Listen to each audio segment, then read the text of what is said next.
Hello, everyone. Welcome to another episode of Sam's Corner. And today we're going to review the Cash App for investing. A lot of people don't know that you can use Cash App for investing. I probably said this before, but I'll say it again. I was just looking through my phone and I noticed in Cash App there was this little squiggly line that's like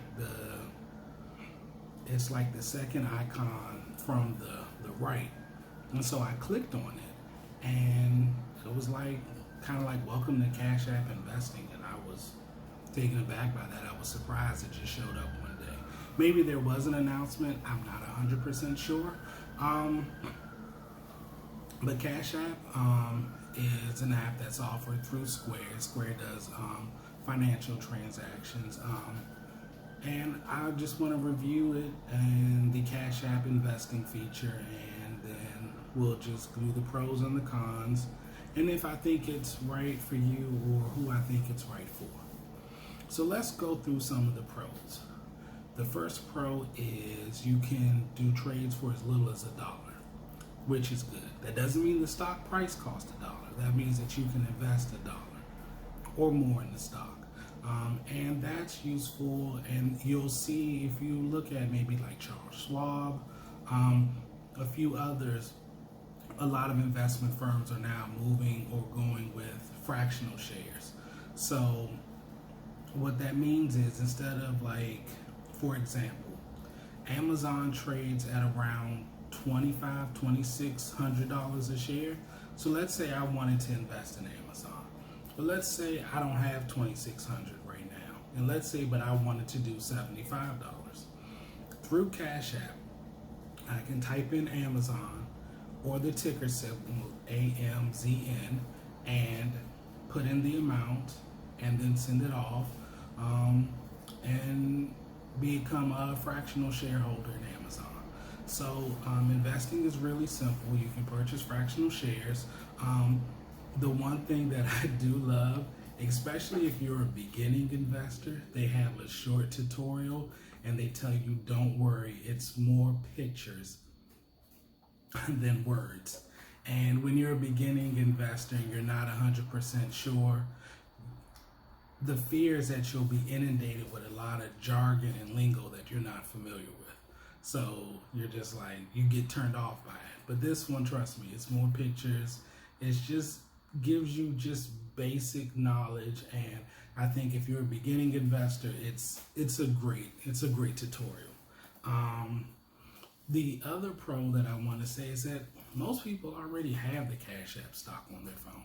They have said that already, on the Cash App rather, on their phone, and I think that too makes it a little bit more convenient for people. You don't really have to find it because you probably already have it. If you've ever cashed out anybody money, then you definitely have it. Some of the cons are that there are a limited selection of stocks. You can at this point purchase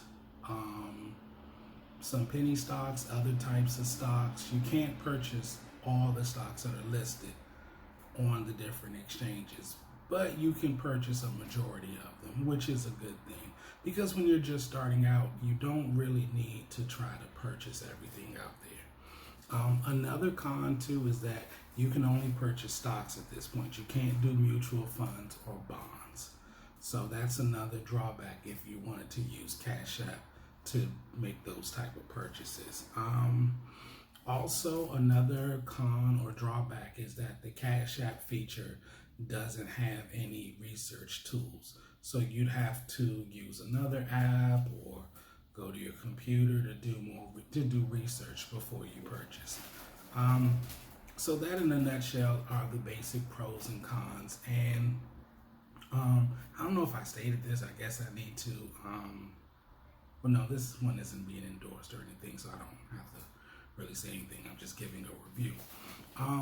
So let me just say, in a nutshell, I believe that Cash App is great for the first-time investor.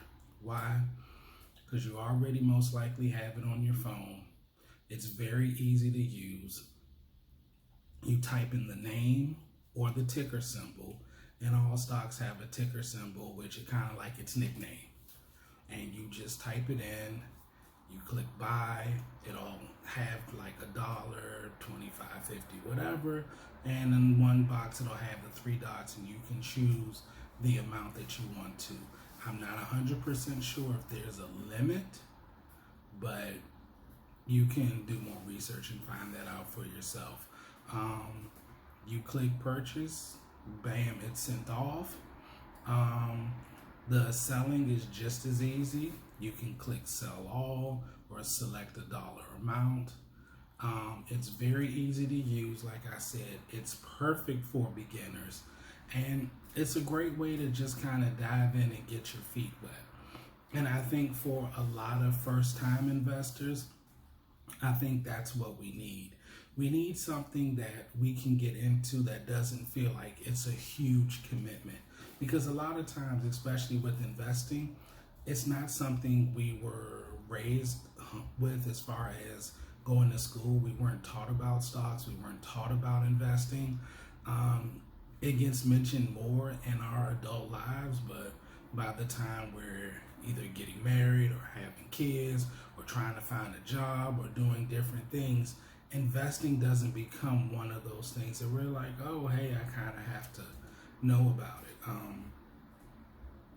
So being able to start off slow is very important. And I think that the Cash App gives you a great way to just start off from there. So, and then as you progress, maybe you want to open a different account someplace else or whatever else. Cash App, again, selling and buying is very easy. And I think that's it. So I really think it's really good for the beginning investor. For the advanced investor who has a lot more knowledge and wants to purchase different type of securities, the Cash App isn't best for them. All right, so that's my review. Thank you all for watching. Please like, comment, and subscribe. And when you have a moment in your personal groups and even in your professional groups, I encourage you all, while you gossip and talk about many things, to also take a moment and talk about saving and investing. This COVID situation has taught us now more than ever that we need to get our money up. And I think while we're having a lot more conversations, especially about systematic racism, injustice, and everything else, we also need to continue to have, or rather to start talking about money, and so that we can encourage each other to have better financial pictures and a better financial life. So thank you all for watching. I will see you all next time. Bye.